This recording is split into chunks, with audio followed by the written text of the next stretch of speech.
What's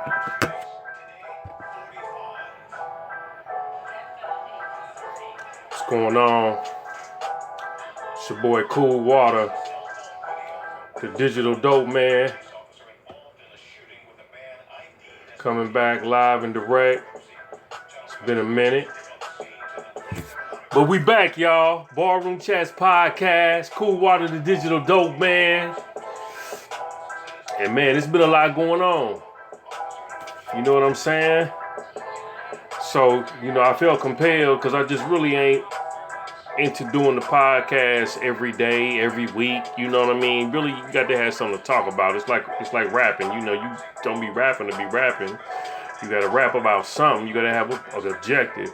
So I tend to not get too busy on these podcasts, but I'm feeling some kind of way and wanted to get on the microphone, and I'll probably spit out a few more, continue to add to my catalog. But for those of you that don't know me, like I said, I'm Cool Water, the digital dope man, founder and creator of the blog is hiphopdead.com and the digitaldopeman.com. Also the creator of Who Killed the Black Entrepreneur lecture series. And this podcast, which we talking on right now, is Barroom Chats Podcast. So, purpose of the Barroom Chats Podcast is just have an everyday natural conversation, just like if you was at the bar during happy hour, which tends to be the best time to really have good conversation, is when you in a happy hour situation and you're relaxed and you sipping on your favorite, you dig? So that's kind of what that's about. But again, we've been doing pretty good. Like I say, we got a lot of them out there. We just got to get more eyeballs on the product and continue to grow it. But today, I wanted to really get off into some things that really had me in my feelings for a few minutes in the initial beginning. So we're going to talk about something that I talked about many, many moons ago. And that's the black consumer versus the black producer. Now, I did a whole podcast on that. This is going to be relatively different. And it's going to be black consumer versus racism, white supremacy, and the lack of culture. Now, I don't know what the title is going to be, because I'm right now, like I said, I may do the black producer versus a lack of culture in the black community. Something to that effect, but I'm going to figure that out.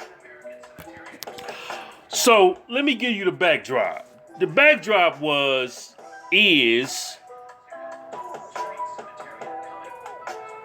I'm at a point now where I'm starting to push merchandise for Who Killed the Black Entrepreneur. And several years ago, we'll say 3, I ran a few ads. I had some organic sales. The organic sales was the confirmation to let me know I had a product that people were willing to buy. So this topic is touchy. And it was a little bit touchy for me because I'm trying to find my way inside this topic and inside where do we fit in entrepreneurship when you say something about who killed the black entrepreneur? Because that's a subject matter and a topic that a lot of people not going to really readily grasp. So the title is The African American Entrepreneur's Holocaust, with the theme being who killed the black entrepreneur. That's where the theme comes in at. So fast forward, I'm coming up And I'm starting. I've been promoting this for a number of years. People have seen it. They're not quite sure what it is, but it's interesting. So I started to now, as of lately, within the last few weeks, I'm mailing out products. I'm mailing out t-shirts. I'm mailing out sweatshirts to begin to put bodies in the shirt, to begin to put the image, or let me say, put the provocative statement with an image, which would be the human body, okay? Send it out. So one of the homies came by the house. He seen it. I had on a gray sweatshirt. Who killed the black entrepreneur? He said he liked it. How much is it? I said, oh man, don't worry about it. I said, I'll get something to you. And don't worry about it. We got a relationship. I'll just mail you a copy of one, you know. So I sent the other homie one because he had been begging. This other young cat named Rossi. He had been begging me to get one. Man, that's dope. I got to have one. Finally got him one. He loving it. I said, hey, bro, take a picture in that. Shoot it back to me. I'm experimenting. I'm testing stuff. You did? So he gets it, puts some swag on it, sends it back. I'm loving it. I send the other homie one. Hey man, you get that? Send it back. You know, when you get it, take a picture and shoot it back. So I'm waiting on him to shoot back the picture once I know we had it. So the situation goes dark. I don't hear from the homie. So I'm kind of salty because I'm like, man, you ain't telling me if you got it. And then I need to know if I'm going to get this photo. So finally, you know, after I tracked him down, he said he ain't going to be able to do the picture. So I'm like, oh, okay. It ain't registering with me because I ain't thinking nothing about the shit. I'm thinking, oh, this is just a shirt with a provocative statement. I know I'm provocative. I know I'm disruptor. But I didn't think it was a problem for other black entrepreneurs, consumers, business owners, right? So he like, man, I ain't gonna be able to do it. So, you know, he said he'll shoot the bread back. Okay, cool. I can go for that. Are you gonna be able to wear it in your leisure? He like, yeah, I can wear it in my leisure. I just can't do it online. Is pretty much what he was saying.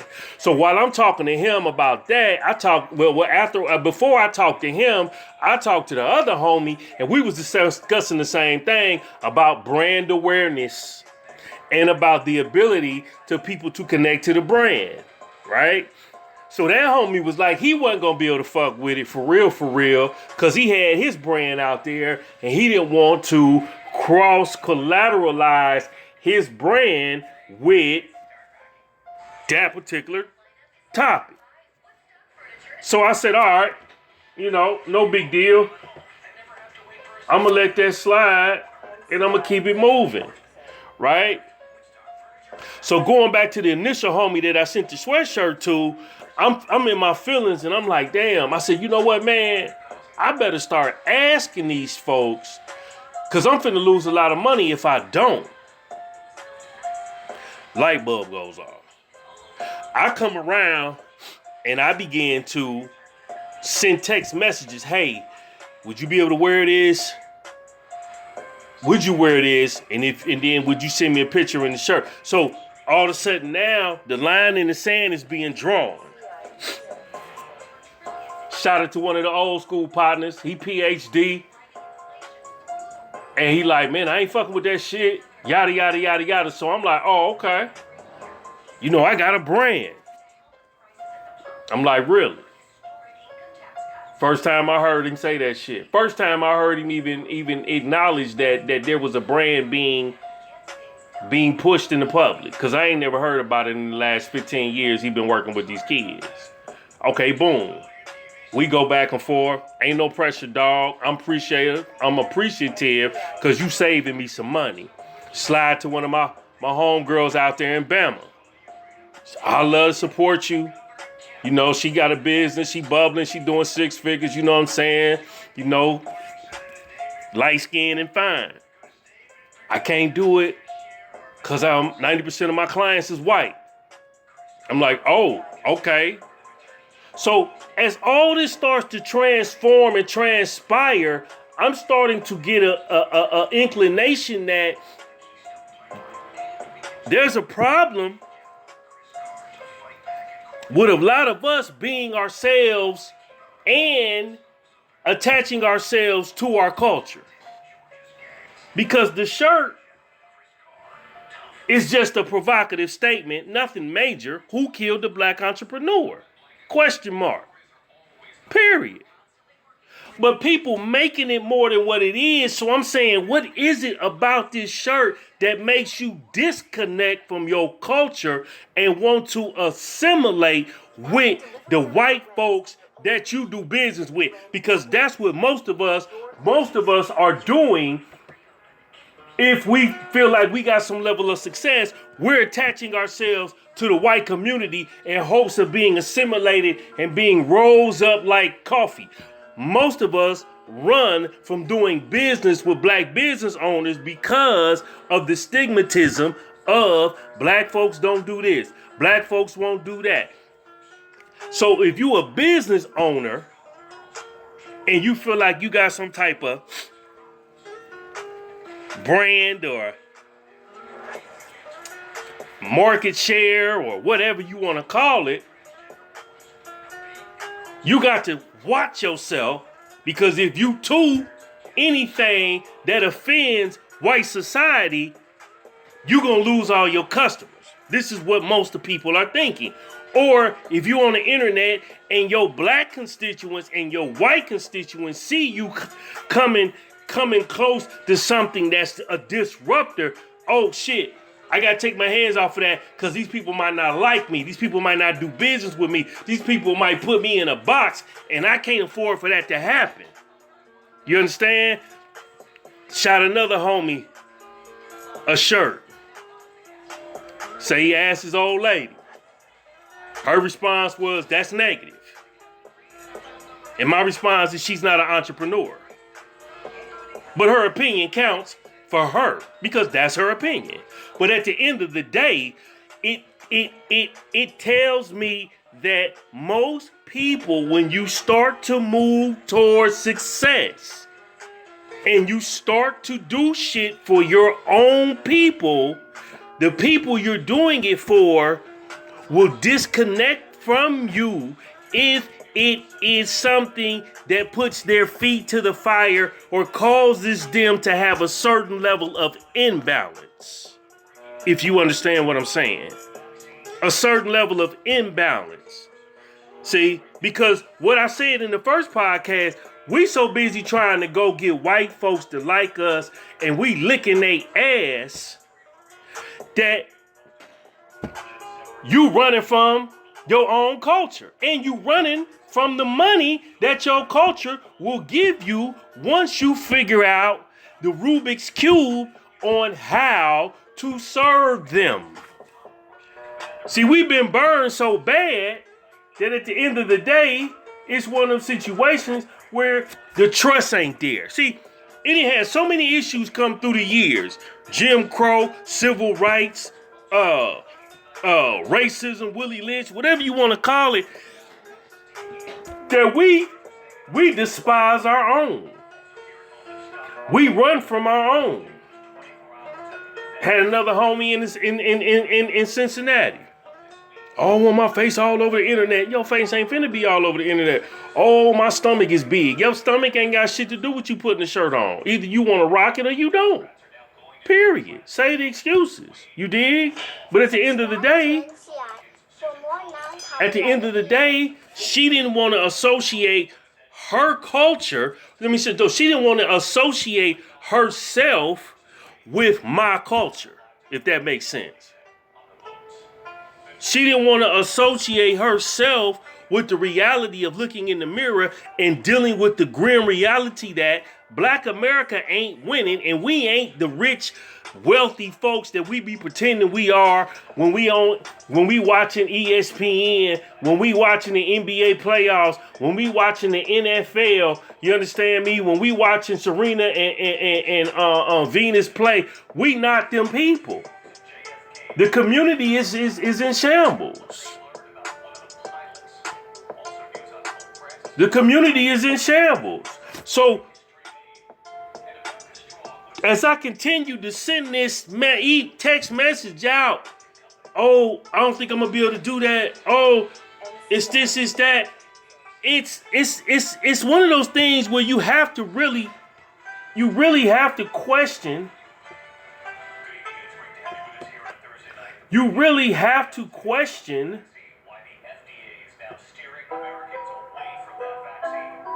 what are we doing this shit for? What's the real goal besides getting wealth? What's your reasoning behind this shit? You understand what I'm saying? Because what I'm seeing is niggas still putting white folks' interests before their own. Do you understand? Before their own.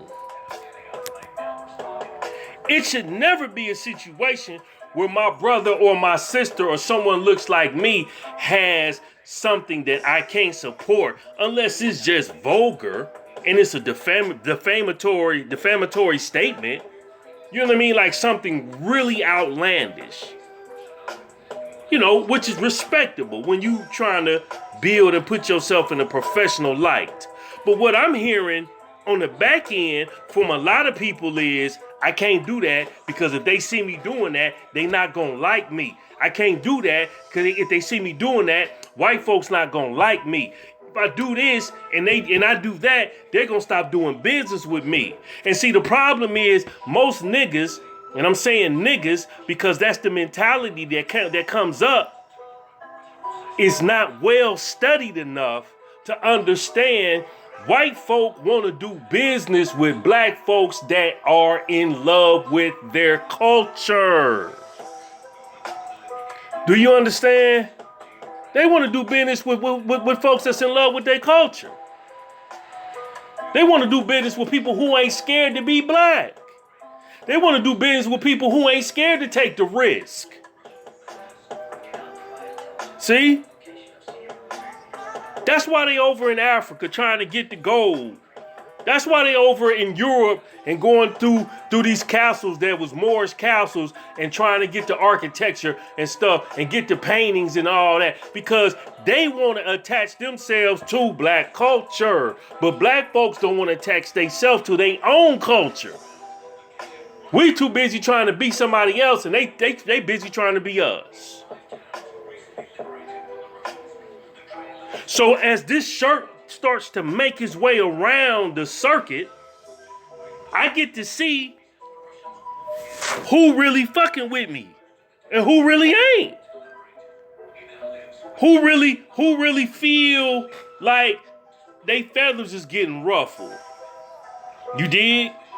That's what it's about. That's what it's about. It's about understanding the kind of consumer, the kind of business relationship that you have with people so you will be in a position to understand whether or not this is going to work for you in the long run.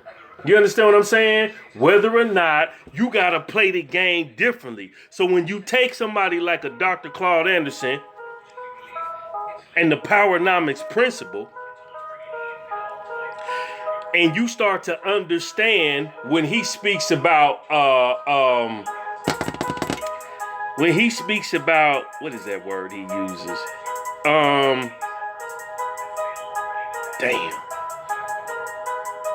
The word stems from exchange of equal value, the doctrine of unequal exchange.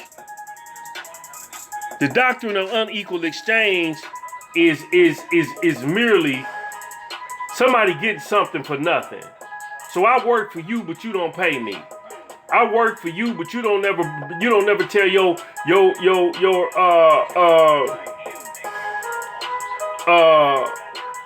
folks about me.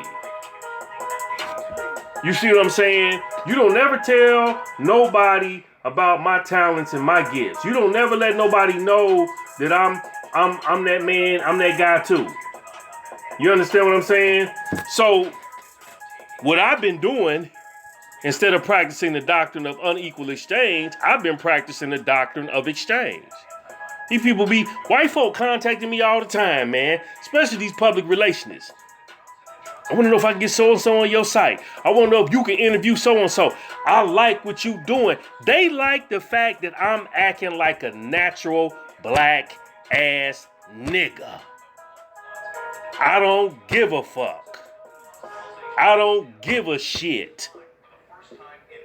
You either with me or you against me. You either like what I'm serving or you don't. But they see value in the product that I'm displaying at this point, which is the blogs, podcasts, you understand, and probably some ebooks too. And they want to do business like that. See, most people tend to not look at history. History shows you what's going on if you pay attention. If you pay attention. You understand? NWA, prime example. They cussing and raising hell, nigga this, nigga that, F the police, Whitey ain't shit. Most of them records that was bought by white folk. Because that was their introduction into black culture. Do you understand? See? Most of the stuff that has been done that white people attach themselves to is somebody black that created it. White folk ain't really got no damn culture. That's why they looking for ours. That's why they sampling ours. That's why they misappropriating ours. Do you understand what I'm saying to you? It's one of those situations where you got to be your natural black ass. The problem in the black consumer versus the black producer is the black consumer has not been trained on being supportive. They've been trained to look elsewhere to get their services and get their products filled. That's been the problem. That's where the issue lies. See? But if you do good work, if you do good quality work, if your customer service is good, if you train the black consumer to respect you and pay you top dollar, they will. They will. You ain't got to be sometimey. You ain't got to be two-faced. You ain't got to be fickle and shit and trying to appease some other culture because the culture you come from don't support you, so you feel like I got to go over here to get it. This is the only way I'm going to get it, is if they give it to me. Because them people don't know you. Them people don't love you the way we love you. See? Them people going up and leave you in the midst of a crisis if you're acting anything but your natural self. See? That's the real issue. You got to be yourself in order to win the war, in order to win the race. Stop licking white folks' asses, man, for approval, and then dissing your black constituents when they come to you for support. And it's a lot that goes into that. You talk about paradigms. What I'm also noticing is that most people, they're in the box and they're in the rat race. And as a result of that, they're not in a position to think differently. They're not outside the box. They're not critical thinkers, analytical thinkers. They've got the house the car, the job, the career, the kid, the husband, the wife, the picket fence, and they're cool with that. That's all. So it presents no challenge for them to. There's no flame fanning under their buttocks for them to be able to think, for them to be able to get uncomfortable. So when somebody comes who's not in the box like myself, that presents a problem. That's a fear factor. That's a dislike. That's a disconnect. That's a miscommunication going on between us, me being the producer, and you being the consumer. Because you don't want to connect with your culture. Dr. Amos Wilson said it best. Your money is where your values lie. Your money is what you value. Your money is in your culture. NWA, KRS-One, X-Clan, Queen Latifah, MC Light, Common, Run DMC, all these people rep their culture. White folks, the white corporations, seen an opportunity to explore their culture and make billions of dollars off of hip-hop music once they found out it was a viable product, and it's been generating billions ever since. It's been generating billions ever since. You see what I'm saying? So this shirt is showing me that we still have a problem with our culture. We don't want to be who God made us to be. We want to be everything but what he made us to be. We scared to be us. And anybody that listens to this will totally disagree. That's not me. Not I. Until you go and start trying to push forward and deal with your culture and sell to the black consumer. You feel comfortable selling to white folk, but you don't ever try to sell to the Asian. Some of y'all might sell to the Hispanic if you speak in their language, like my girl with the six-figure business who speaks bilingual. You understand? She'll sell to them. She value their business, but she's probably even more appreciative of the white business that she gets, because she feels like that's a sense of loyalty coming from them, that she's that gal that we can always turn to when we got a crisis. We gotta do better. So I got in my feelings about this shit. Because what I thought was, and I didn't think it out good enough, that everybody that knew me and I knew them, these is people that I'm close with, was gonna rock with your boy just because it was your boy. And that's not the case. They're not fucking with you. As they say, a man is not honored in his own land. You dig? And the most important thing now is I have to start putting all people in a box, personal and professional, in a particular type of box, so that I know that I guard what I'm trying to do to make sure I get the best outcome. So like right now, I'm waiting for photos to come in from these people that got these shirts. Dragging they motherfucking feet, man. Dragging they feet. It take, what? 2 minutes to take a photo? I mean, if you put the shirt on and then go get the camera and load up, it's gonna take about 2 minutes. Maybe less than that to get a good picture. But the reality is, cat's gonna drag you. You dig? So, not to be long-winded, man, because I'm getting ready to shut this down. We've been on here, it's almost 30 minutes, and that's great. I got a good bit of information. You really have to take into consideration that if you dealing with your own people, you definitely have to train them on how to do business with you. You definitely have to be gangster enough to hold your nuts and understand the black consumer is out of order, out of line, and undereducated on dealing with the black producer.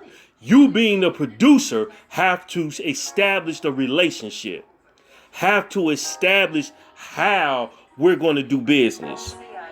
And you have to also educate these people, because with us, we tend to have to go a lot farther than the white consumer, the white producer will.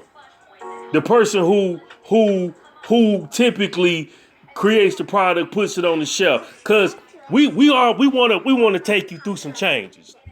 Being the black consumer, we want to take you through some changes so that you got to explain to me what this is. Can I touch it? Can I hold it? Can I smell it? Can I feel it? This is the type of shit that we do to one another. But you got to put some barriers and parameters in place and be firm with these people, because that's the only way you're going to train the black consumer. And I'm saying this because I dealt with their children for the last 17 years. You got to be hard and firm on them. And they'll respect it. And then they'll eventually give you their money, but it's going to take a minute because we in a crisis out here. They've been trained, the consumer, to go look elsewhere. And then the black business owner is in such fear that he going to lose everything if he ain't getting it from other cultures. So he don't even look for you. If you come to him, well, that's a given. But he ain't looking for you. She ain't looking for you. You see what I'm saying? So it's important that we get a clear understanding of what this thing really is about out here and what needs to be done in order for us to be able to make this thing pop off. You see, you got to establish, and you really got to not give a damn, because these people will turn on you like a dog with rabies. And you got to respect it because they've been trained to go elsewhere. The white man's ice is always colder when you're dealing with the black consumer. There's no loyalty. That's why you got to be top notch with your products, with your services. You understand? You got to be firm but polite but fair. You have to be that in order to train these people to come back home to service you. And be somewhat patient, because it's a lot of educating that got to go on. A lot of educating that got to go on with a lot of this stuff too.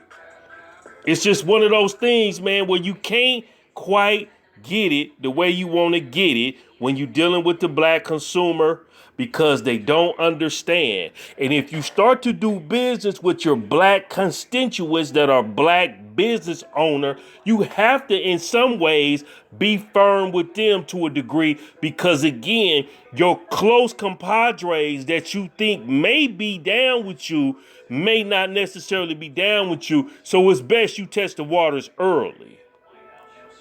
It's best you test the waters early so you can figure out how the relationship goes in the business department.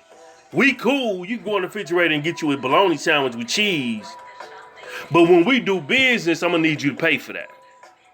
See? We have to be that, because if they don't give you the same gratitude in return, and they not coming to you in the manner that you want them to come to you in, then that means y'all relationship is shoddy and they got holes in it on a business level. And it's important that you go ahead and set that up. You dig? So I just wanted to put that out there, man. I didn't know this shirt, Who Killed the Black Entrepreneur, could do so much, making people uncomfortable and making people draw a line in the sand as it has done thus far. And I'm grateful for all of it, because now I get to really dig in and learn more about the aspect of black entrepreneurship in its totality. Hey, look, I'm Cool Water, the Digital Dope Man. Check me out at the blog ishiphopdead.com.